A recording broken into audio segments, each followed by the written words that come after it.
am PLO Lumumba from the Windsor Golf and Country Club in Nairobi, Kenya, talking about the continent of Africa. This great continent that has great prospect. And the question, and indeed the question that we ask about her, include her ability to be great or greater than she is. We already know that when conversations are held around the continent of Africa, sometimes the doubting Thomases pose the question, isn't Africa too heterogeneous to work together for her general good? Is Africa as divided as she is into many post-colonial nations, not too divided that she cannot realize a common vision? To answer that question, I invite those who care about the continent, and there is no shortage of them, to read Ali Mazrui's book, The Power of Babel. And in that book, Ali Mazrui departs from what we know more about the Tower of Babel. And he talks about the power of Babel. And he reminds us that heterogeneity is indeed the very essence of beauty. He reminds us that when we talk about an orchestra, it is the beauty and the mixture of the instruments, and indeed the beauty and the mixture of different tones that makes the orchestra great and makes the orchestra an orchestra. When I look at Africa today, her heterogeneity is in prospect her strength. And it is our strength in different ways. Culturally, the Yoruba of Nigeria may be different even within Nigeria itself from the Ijo or the Ibibio or the Kanuri. But if they identify the things that are unique and common to them, then that would be the recipe for the kind of development that Nigeria needs. And if you come to the southern part of Africa and you find the Pedi and the Zulu and Xhosa and the Sana and their differences, you will discover that where one is strong, one is weak, and it is the weaknesses and the strengths that are put together that will reduce the weaknesses and enhance the strengths. If you come to Tanzania and you find the Sukuma and the Nyamwezi and the Wahaya, and you come to Kenya and you find the Agikoyo and the Luo and the Waluya and the Kalenjin, and indeed throughout the continent of Africa, you find that there is beauty in diversity. Indeed, history has demonstrated not once nor twice, but times without number, that whenever a people who are heterogeneous choose to identify what is in their best interest, then they can circumnavigate those weaknesses and do that which is in their best interest. And when we talk about contemporary Africa, we must always understand that that Africa must be understood in the context of our recent history and our past history. We will be told, courtesy of history, that Africa has always moved forward when she allowed her different peoples to trade amongst themselves. You only have to read the history of the Aba-Congo to know how those great empires were built. You only have to read the history of the Zulu to know how those empires were built. You only have to read the history of the Benin and to know how those empires were built. And without romanticizing history and without being stuck in history, the question that we must therefore ask, how can and how should we in 21st century moments such as we have use those differences in a manner that is going to help us move in the right direction. You know, frequently when one is in meetings where there are Africans, and you remember Africa was colonized by different countries, you will see there is a struggle as to which language is going to be used as a language of communication. When the Angolans are there, they say we want to communicate in Portuguese. When the Senegalese are there, they say they want to communicate in French. When the Libyans or the Egyptians are there, they want to communicate in Arabic. When the Zambians are there, they want to use English. And of course, there are others who want to use different languages, courtesy of the language of the colonizer.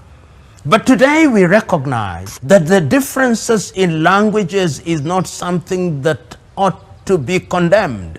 But the only thing that we must do is to give pride of place to African languages. Today, for example, we have agreed, African Union in fact has agreed, that one of the things that we can do to ensure that our unity is communicated in one common language, we use the Kiswahili language, which is a language that is already being spoken by more than 300 million people in the continent of Africa. We are saying, therefore, that our unity can be enhanced if we identify that a single language will be a medium of communication to communicate our science, to communicate our art. But that does not mean that the other languages will die. It does not mean that Kanuri will die. It does not mean that Venda will die, or Pedi will die, or Chinyanja will die, or Chichewa will die, or Kihaya will die. They will all be celebrated as a part of our culture, because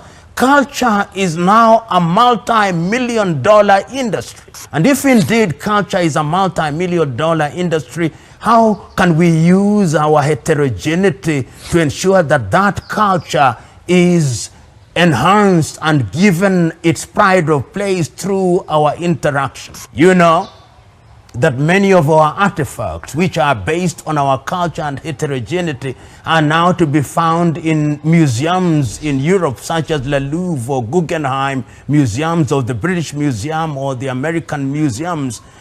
If we want to bring them back and use culture as one of the engines for purposes of development of the continent of Africa, we can do. And the message we are sending, therefore, is that Africa's diversity is one of the engines that we can use to strengthen her standing in the world. If we go into the area of science and you look at the same question of heterogeneity, and you go to countries such as Mali, and you will discover that the people called the Dogon had knowledge in the arts. In fact, those who are in the business of looking at African history through anthropology and through history, such as the great Senegalese Cheikh Anta Diop, has told us that the Dogon were some of the masters of astronomy before Europe and America ever recognized how the galaxies were organized. The Dogon were already organized and were capable of articulating these things in a manner that confounded the world. How can we use the Dogon for the purpose of using that traditional knowledge for ensuring that Africa is helped to grow in a unique manner? And when therefore we talk about the value of heterogeneity, the value of diversity, and the essence of those things combined as being critical to Africa's development, we are not for any 1 minute trying to romanticize history. We are not for any 1 minute trying to be sentimental about history. We are confronting a very contemporary question, a question that those who want to dismiss Africa as incapable of being an integral and important player in world affairs by saying, you are too dangerously divided, you can never come together. Our answer to them is, no, we are not. We are merely diverse. And our diversity has sometimes been used by our detractors to divide us. But the scales on our eyes are now beginning to drop, and our vision is being enhanced. The wax in our ears is beginning to melt, and we can now hear a lot more loudly and a lot more eloquently what it is that we ought to do in order to use our diversity for the sake of developing the continent of Africa.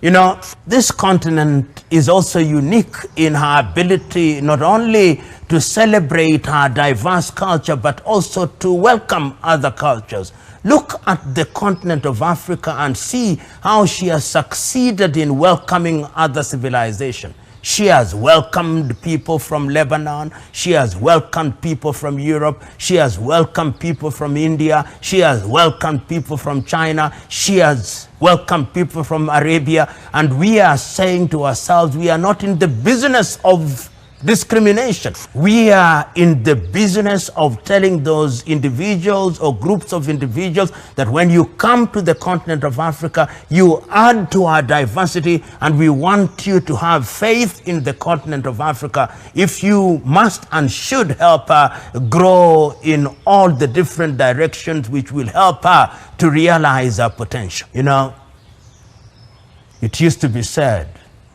by those in the know that there is so much to be done, so little time, that even if you had 10,000 years, you would not achieve what you want to do.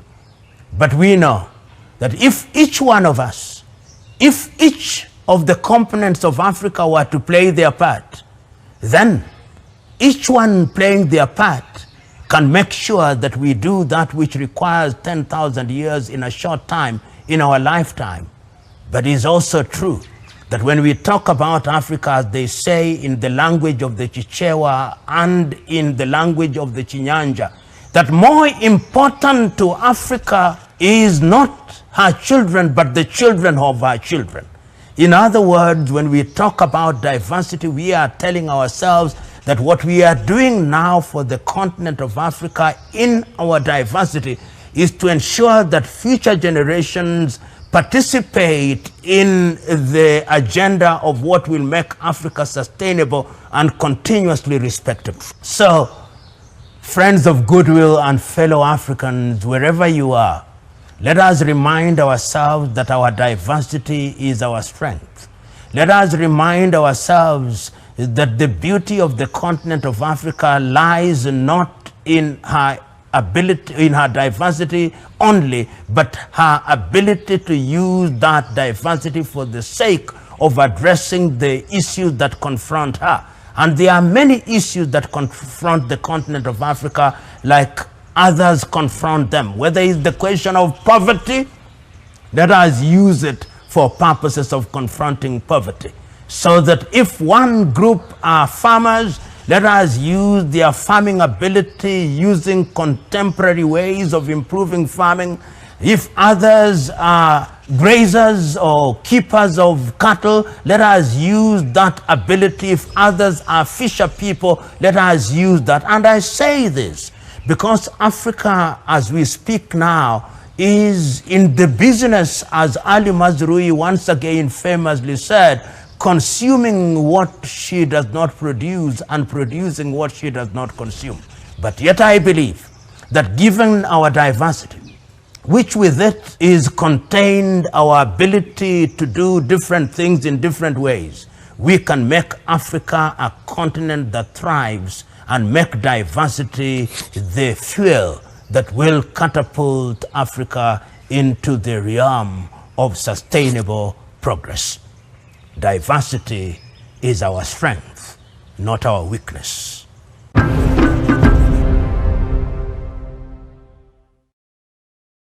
The world is changing, and so is Africa's reality. Political shifts, new partnerships, and economic opportunities. And we're here to uncover why and how it's done. What do the billion-dollar IMF loans have to do with the Kenyan unrest? Are US and French troops actually withdrawing from African states after years of presence? Is Europe's so-called green agenda so green and helpful after all? Why are more and more African countries increasing trade with Russia? And how is Britain lending Africa the treasures London looted? Now, from colonial legacies and security to the future of African democracies, we break down the key challenges ahead and analyze the solutions. While the world is watching Africa, tune in with us and question more with RT International on Maisha TV, Kenya.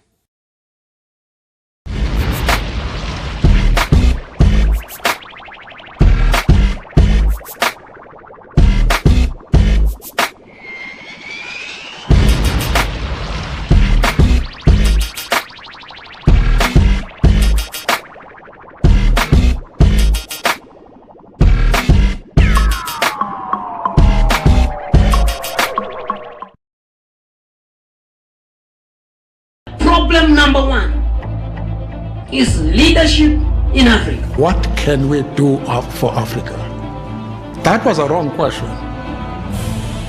The right question was, what can we do with Africa? What Africa do we want? Africa had to seek first the political kingdom, and the rest would be given unto them. Unfortunately, we sought and obtained the political kingdom, but there is still a debate as to whether the rest has been given unto us. Half of our people here are below 20 years old. Yes? Look at the average age of our presidents. It's about 63, 64 years old.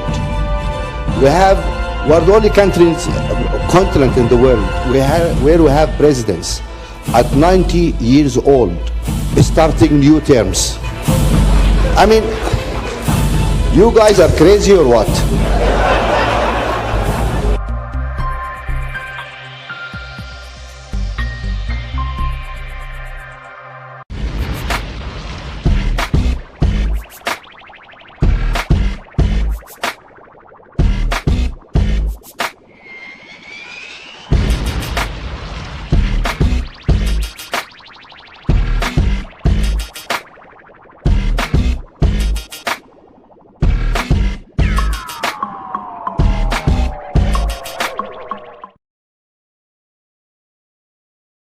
Ladies and gentlemen, this is Mushabi Jr. on your screen, bringing to you a program called Maisha Talk.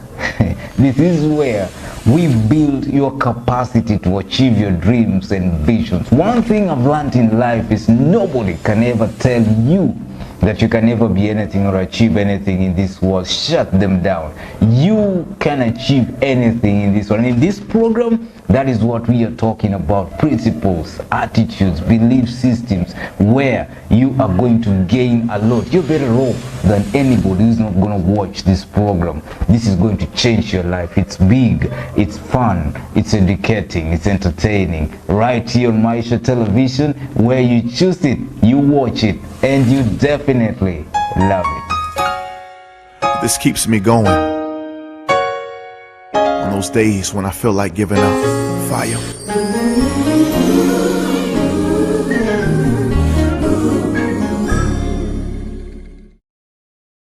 Do not want the money or properties achieved in a corrupt way. Badala ya kusaidia watoto wadogo wadogo katika academy za sport, wewe kazi yako imekuwa kila weekend unakuja kwa matanga kutukana viongozi. Wewe ni waziri wa michezo ama waziri wa matanga na masuala za ndani. Sasa wewe unatuambia nini? This government is going to punish you more than they will punish me.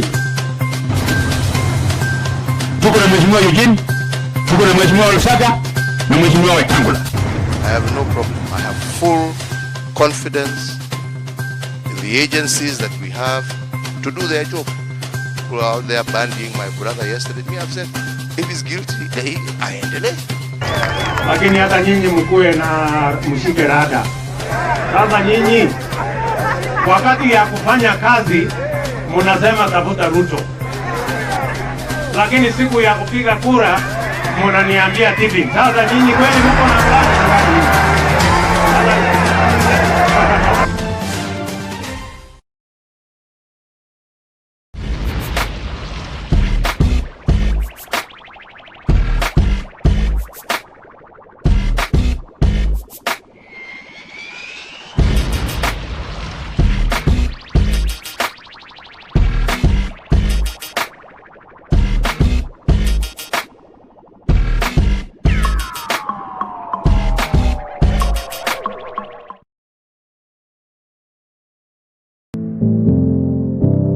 We invite you to like Maisha TV Kenya on all our online media platforms. Facebook at Maisha TV Kenya, Twitter at Maisha TV Kenya, Instagram at Maisha TV Kenya. Maisha TV now invites you to send your feedback or complain because we listen to you. You can now reach us on all our media platforms on Maisha TV. Just send your messages to our social media platforms, call or text us on 0746 999 841 or send us an email to info@maishatv.co.ke. We care. We shall respond to your feedback or complaints within 14 days. Also, keep a copy of messages sent to us. We listen to you because you listen and you watch us. Maisha TV. Choose it, watch it, and love it.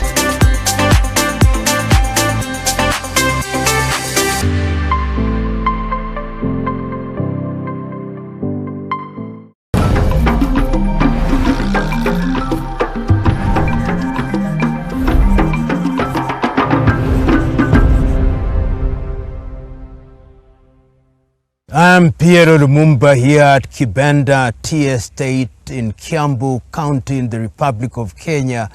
And today we talk about a great man, a humble man, a wise man, Julius Kambarage Nyerere of Tanzania.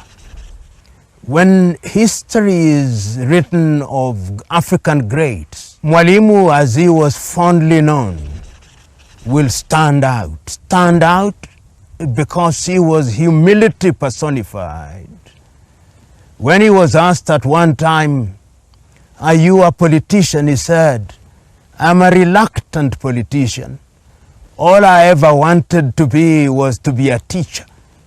But I found myself in this space and I have to fight to liberate my country." It was at that time that he was in the forefront of the creation of Tanganyika African National Union, TANU. And it was at a time when Tanganyika at that time was a trust territory of the British because Tanganyika had been a territory of the Germans. And he was in the forefront and struggled, and of course he had his compatriots who were in the struggle at that time. People like Rashid Kawawa, the younger Oscar Kambona, and others. And what is instructive is that when the wave of independence had started and Tanganyika was going to regain her independence first in 1962, Mwalimu Nyerere talked to Jomo Kenyatta of Kenya and to Apollo Milton Obote of Uganda and Kabaka Mutesa and told them, "I'm prepared to delay the independence of Tanganyika so that we can come together and gain independence at one country." Kenyatta refused, Obote refused, and of course he proceeded with Tanganyika becoming independent. And a year later, when they met in Addis Ababa, and one only has to read his speech on that day in May of the year 1963, he said, "We come here not to remind ourselves of how important unity is. Unity is important. And we Africans must unite." Of course, at that time, unlike Nkrumah, he took the view that it should be a little gradual, but he apologized later in 1997. But he was a person who believed in building a nation. And this is how you see when we talk about his legacy for unity. In 1964, jointly with Sheikh Abeid Karume, they created what is now Tanzania, with him as the president and Karume as the vice president after the Zanzibar Revolution. And he told Karume, "We are uniting here to show that even in East Africa we must create one country." And he told Karume, Remember, there is nothing called Tanzania. There is nobody called Tanzanian. It is our duty to create that person. And that is how he started on the task of creating a Tanzanian. He said, first of all of us are brothers. That is why Tanzanians call themselves Ndugu.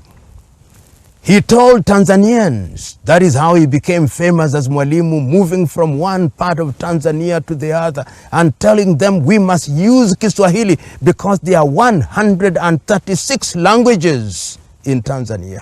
And today, Tanzania is the only country in the continent of Africa united by one language, Kiswahili. Tanzania is the only country in Africa where you are born in Mwanza and you go to Mbeya and become a member of parliament. People do not look at your tribe. The only country in Africa. And when in 1967 he came with Ujamaa, he said, we must have a system where people are in villages so that we can industrialize. He, of course, was undermined by the West. They did all manner of things because they said, if he succeeds, he's going to be a bad example to the other people. But it continued. And he took the view that the party must be strong. And today, as I speak, CCM, Chama cha Mapinduzi, which was created in 1977 with the merger of TANU and Afro-Shirazi, is one of the strongest parties in Africa with an ideology. He believed in order and in institution. And this is the other thing that Mwalimu Nyerere was famous for. Remember, Nyerere left office when he was just slightly over 63 years. And he said, a good dancer must know when to leave the stage and allow others to lead. And he said, you are not successful until your successor succeeds. When he left in 1985, he said, I'm going to ensure and I wish that I'm able to leave at least under 2 presidents while I'm alive. I'll step aside, then step down. And he did, and allowed Mwinyi to come in. And after Mwinyi, he allowed Mkapa to come in. All the time he was telling Jakaya Mrisho Kikwete, wait, your time will come. Then, of course, John Joseph Pombe Magufuli, and we know the story. This is a man who believed in the party. And I remember in 1995, when he was talking about the president that they needed at that time when corruption had taken root in Tanzania, he said, we need a president who will do 3 things. 1, a president who will unite Tanganyika. A president who will not talk about tribe and religion. That is the president that we need. We need a president who will fight corruption. A president who will serve the nation. We need a president who is humble, who knows that the State House is a holy place. He said in Kiswahili, Ikulu ni mahali patakatifu. The State House is a holy place. When you go there, your duty is to serve the nation. That is Nyerere for you. He knew that Tanzania had to industrialize, but to industrialize through agricultural production. Today, when we see Tanzania beginning to move in food sufficiency, this year, the year 2024, Tanzania is food sufficient at 128%, one of the few countries in Africa that is food sufficient because of the foundation that Mwalimu Julius Kambarage Nyerere laid. The party succession is strong, leader handing over the baton from one generation to the other. He was a Pan-Africanist. That is why the Pan-African Freedom Movement Organization created by the OAU was headquartered in Dar es Salaam. There is not a single African leader in the southern region who did not seek refuge in Tanzania because he said, this is your home during the struggle. Eduardo Mondlane, Mozambique, Samora Machel, Robert Gabriel Mugabe, all of them were housed there, and houses and schools were built for them in Dar es Salaam. Uganda, Yoweri Kaguta Museveni were housed there. He was a Pan-Africanist who believed in African unity. He believed in East African community, and that is why he was one of the pioneers. He regretted, however, that he did not agree with Nkrumah on the 6th day of March, the year 1997, when he was invited to Accra, Ghana, to talk on the occasion of the 40th anniversary of Ghana's independence. He said, Nkrumah was right, we were wrong. We should have united Africa immediately. And he reminded his audience that we never talk about a particular meeting, the meeting in 1965 in Accra, Ghana, when Nkrumah thought that there would be unity. And he told his audience, when I moved out of that meeting, I heard some presidents saying, we are happy. If we unite, we will cease being presidents and ministers and all these things. But he said, we did our part. We drove away the colonialists. We know they are still here under the neo-colonial project, but we are saying that it's the duty of the next generation to fight to ensure that we have total independence. But he was not only an African. He was also part of the non-aligned movement. When the non-aligned movement had been created with Joseph Broz Tito, with Jawaharlal Nehru, and of course Kwame Nkrumah and President Sukarno of Indonesia, the younger generation who participated in strengthening the non-aligned movement was, of course, Julius Kambarage Nyerere, and that is why he was the recipient of the Jawaharlal Nehru Award by the Indian government, because he was a believer in non-alignment, and he called it non-aligned but positively neutral. And that is why he said, we are not just going to look to the West for development. I'm going to go to China. I'm going to go to Russia. I'm going to go to Sweden. I'm going to India. Because what Tanzania and Africa needs are partners who are genuine. He was also a globalist. That is why when he resigned, he became the chairman of South-South movement, where he was one of the pioneers, was talking about ensuring the transfer of technology moved from the north to the south. This is a man who was a great man. He was also an intellectual and a lover of the Kiswahili language, and believed in the promotion of the Kiswahili language as a unifying language. People do not remember this, but he is the only man ever to have translated Shakespeare into Kiswahili. Julius Caesar, he translated as Julius Caesari, and of course the Merchant of Venice as Mabepari wa Venice. So he was also an intellectual who believed that if you are a leader, you must be a leader who writes and educates the people. He was selfless. He was not corrupt. You know, when Mwalimu left office, him and Kaunda, the Western world wanted to find out if they had any money kept anywhere in the West. Of Kaunda, he had in his account the equivalent of 8,000 United States dollars after being in power for 24 years. Of Nyerere, he had only 2 houses, one in Dar es Salaam and a small one in Butiama, and it is the Tanzanian army that built for him a slightly bigger office. This is greatness personified. This is selflessness personified. This is Pan-Africanism personified.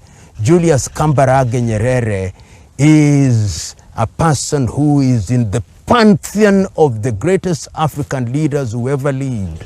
And one of his greatest regrets, when he became a peacemaker, remember he also, after he left office, he tried to be one of the peacemakers in Burundi. He tried to make peace between Burundi and Rwanda. He was one of the people who tried to make peace between the Democratic Republic of Congo and Rwanda. He was one of the peacemakers between the warring parties during the Angolan Civil War. He's one of the people who tried to put Holden Roberto, Agostino Neto, and Jonas Malheiro Savimbi together. He was one of the people who ensured that the southern part of South Africa was liberated. And if you talk about him fondly, in those parts of the world, they understand. The Zimbabweans know him, the Mozambicans know him, the Namibians know him, the Angolans know him, the South Africans know him, because he was a leader who gave all for purposes of their liberation. And ultimately, he was also a teacher who moved around the country and created a culture of humility amongst his people, so that today when you talk about who is a Tanzanian, the thing that comes to you, a Tanzanian is a humble man. Even when a police officer in Tanzania wants to arrest you, they say, I request to arrest you.